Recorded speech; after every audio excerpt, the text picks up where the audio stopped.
Hello, and welcome back to Mom and Dad Meet World. But in order to meet the world, we've got to make sure our cars are in perfectly working order. So in all honesty, we've been putting this off for a long time now, but I figured now's as good a time as any, especially with the cars getting up there in mileage. And we didn't see a whole lot of videos online, and we thought we'd make this with some important tips and tricks that we learned along the way. If you like this, please like and subscribe. Thank you very much, and thank you for watching. So today is a video of my daughter's 2007 Honda Fit idler pulley and drive belt replacement. And this is a list of tools and things I think you should have based on the fact that we just did my 2007 Honda Fit. And all the videos online are not exactly accurate because they say 2007 to 2009 or 2007 to 2011. And it's actually a 2007-2008 model, and then the 9 to 11 models are slightly different. So, safety goggles, gloves. I'm not going to picture my gloves because you'll see them in a minute. They're just greasy because I just got done doing this. I have a short, flat ratchet that allows you to have shallower depths. I found that incredibly handy. I would highly encourage you to get one. You're really going to need the ball angle to loosen up the alternator belt. Or alternator bolt at the bottom to be able to loosen the belt and pull the pulley forward. You're going to need a 10mm and a 12mm socket, as well as a 12mm wrench. I actually use a 12mm ratcheting wrench, which made it great. Right there is my old pulley. Right here is my new pulley. My old pulley was for my 07 Fit. Like I said, I'm doing two of these today. We had some penetrating oil to break loose a couple bolts, flathead, and a nubby Phillips because we're going to get rid of the guard or loosen the guard underneath the car. You are going to need a jack and a jack stand. You will see Dennis jacking up the car here right now. The jack stand is strictly for safety because you're going to want the car kind of high to be able to get the guard off and work on getting the belt from the bottom, just because it is much easier than trying to get everything from the top. There's about a 5-second video of where we put the jack stand, just in position underneath the frame right here, just in case the jack were to ever give out. If you're going to be up underneath the car, always use a jack stand. Alright, so I'm going to climb underneath the car. I've got my nubby and my flathead, and I'm going to be pulling the rivets with the flathead, and then there's one screw, and I'm going to pull down the guard that is going to keep the belt cover on. So I'll show you what I'm doing here in just a second. Let me get underneath. These two rivets right here are going to come out. So I'm going to pop those loose with my flathead. Let me give you a list of the two that are going to come out. So these two right here. Normally there is a Phillips head screw right here. On my car there was. I'm going to guess on my daughter's that it's just broken and fallen out over time. So that was what my Phillips snubby was for. The head on that rivet's busted off. I'll replace it. I have a couple spares. It should look like that. So I undid the rivets that I showed you guys and pulled that guard back. It's literally just bent here. There was already some breaks in it, cracks in it from just being brittle and old. So I just folded it underneath the car. Just the whole point is to get it out of your way so that you can see up in here to your belt. This is the factory belt on this car. It's got 160,000 miles. And we would rather not have it break down on the freeway, so we're just going to be preemptive and get in here and do a little bit of work. So I'm on the top now, and this is the alternator right here, where my hand is touching. And this is actually the tensioner bolt, and that's like the locking bolt above it, the set bolt. So you want to loosen this up with a 12mm, and then once you get it loose, we're using a short pass-through 12mm, then you can put your 10mm head on this bolt and back it out and see if your belt gets loose enough for you to be able to slide it off.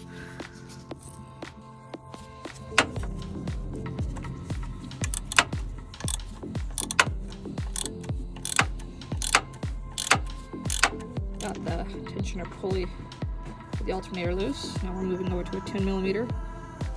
This should be coming back towards the front bumper. If you are standing behind me, you would see the threads backing up. It's pretty loose right now because there's no tension on it. So yeah, that's a great view. It can take a while for you to get this point. It's actually hand tight now, so you'll see me just spin it all the way back. I'm gonna see if I can get that belt loose and off. If not, I'm gonna have to actually use my swivel adapter and loosen the bottom bolt on the alternator, which is a SOB, so stay tuned. All right, so I'm back underneath the car and I'm showing you guys where the 12mm is. So I'm gonna get it from the top with the ratcheting swivel, but that bolt right there is the bottom alternator bolt, and you're not taking it out, you're just loosening it up so that you can move that whole alternator forward enough to get the belt off. So in order to be able to run your ratchet down, socket down, this EGR valve hose actually sits in your way. I don't like undoing hoses and valves and things like that, but on our car we found it to be required, really. There was a lot of videos out there. We did get some penetrating stuff to just spray a small amount on the 2 bolts, one right here and then the other one's underneath you, literally almost completely kitty corner to where the top one is. And so I just sprayed just a little bit on there. I didn't want to get a whole bunch to where it would drip all over my alternator, but yep, there you go. That's where it's at. So we're gonna loosen those 2 bolts, take them off. We are not going to take this off. I'll actually show you guys in a minute once I get the 2 bolts loose what it looks like. With the penetrating row, it's really, really tight. So I actually have a cheater bar that I slide over my ratchet. It just gives you leverage because all about torque points. So with the cheater bar,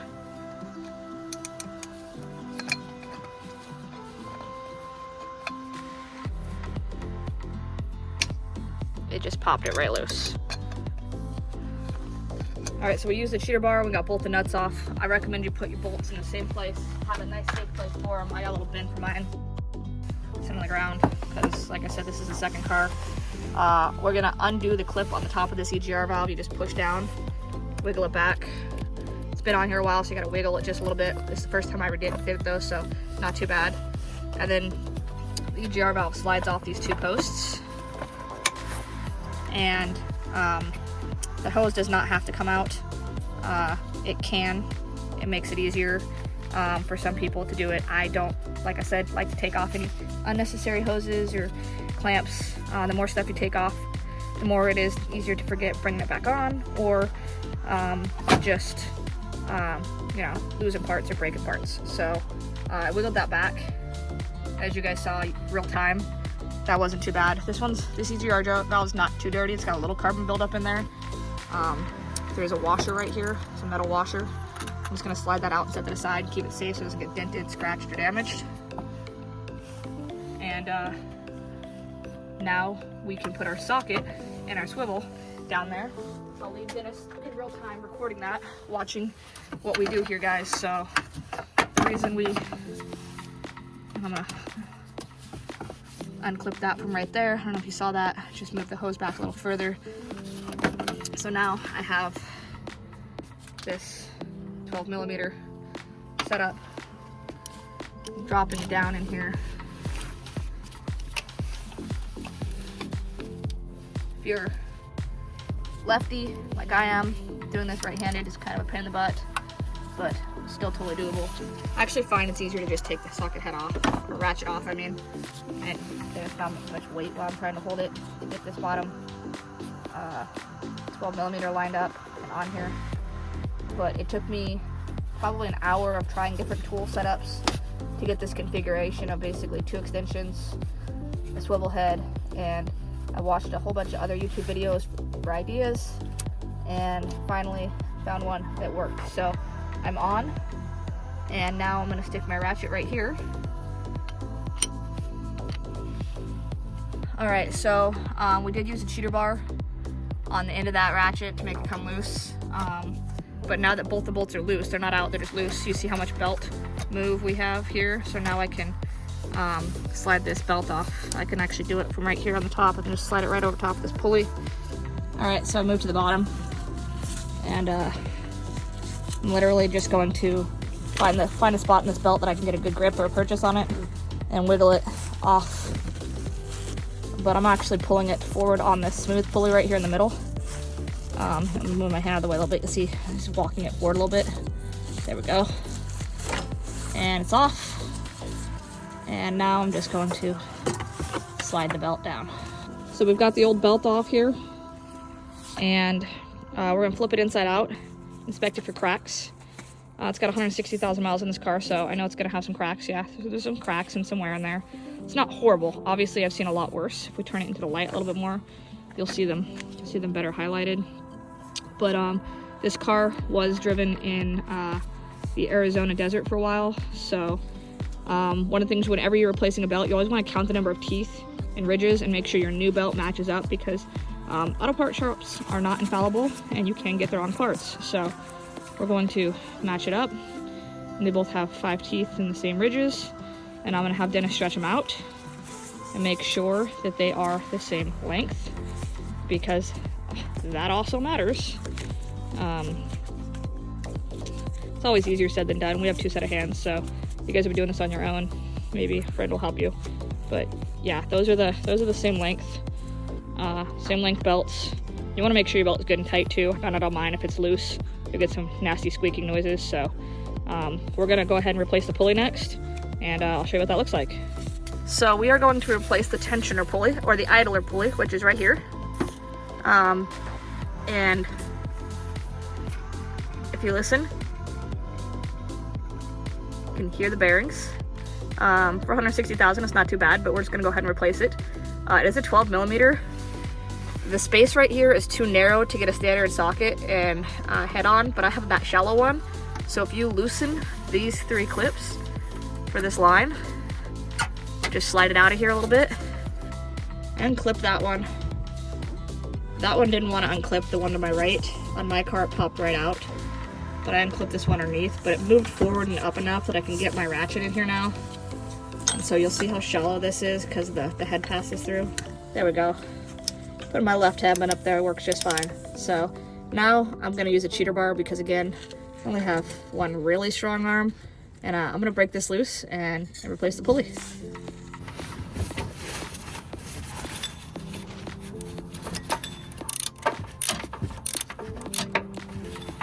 So when you're using that flat pass-through wrench, you don't get a lot of room to get the head on and off. So make sure you just barely break it loose where you can get it with your fingers, and then get that ratchet right off of there.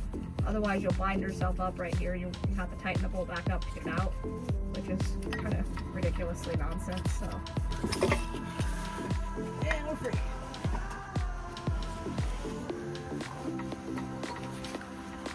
So when you look at this is the old one. You'll notice it has this piece right here. On this one, it just slides out really easy. On mine, it was so tight because it had been in there for the extra 40,000 miles that I thought it was actually a one-piece assembly and had been pressed. So what I did was I took the bolt out of mine, and I went like this, and I pushed it through to get it to come off, because you have to reuse this piece in the new pulley. So it goes in the back, just sits in there. It's your spacer for your firewall. And everybody online has said don't use the dust cap, it's too tight. And the reason they say that is because this is an aftermarket part, not OE. And the pulley is actually a little bit wider. It's the same diameter, but it's a little bit wider, as you can see.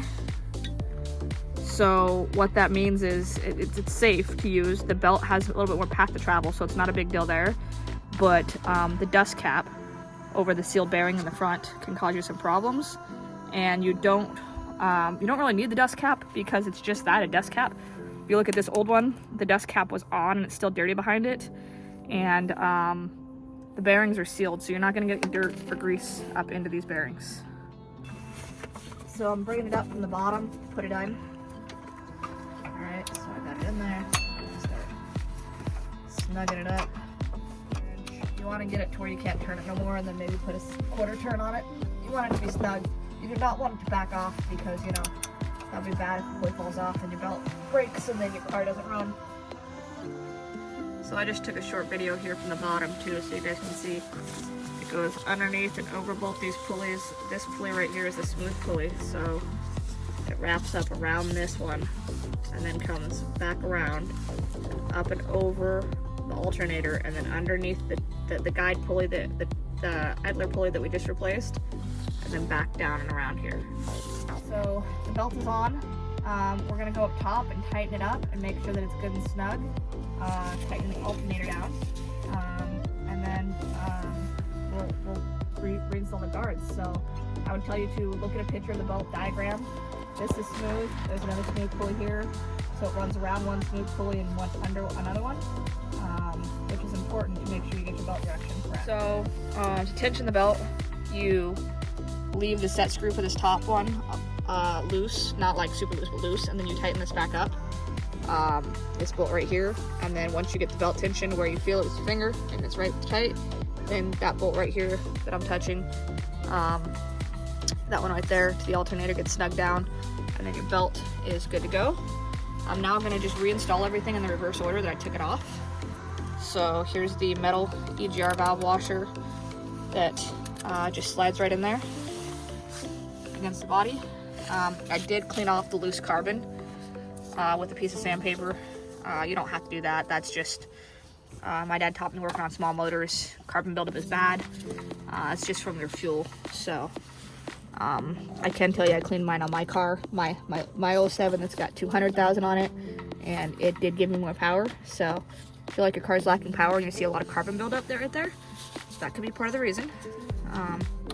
So just lining up the posts and sliding this, wiggling it in.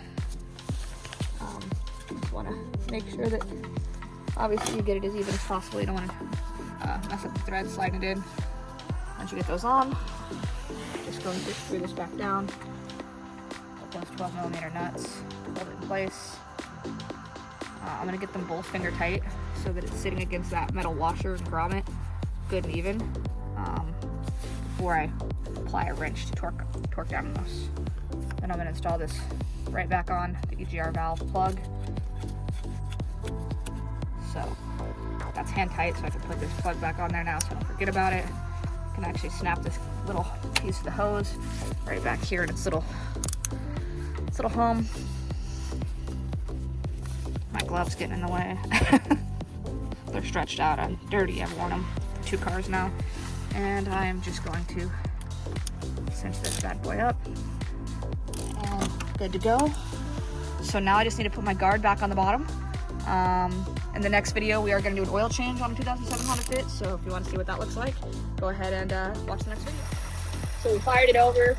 Sounds good. The pulley is stable. You see there's no wobble there. And the belt looks good. So we're good with this.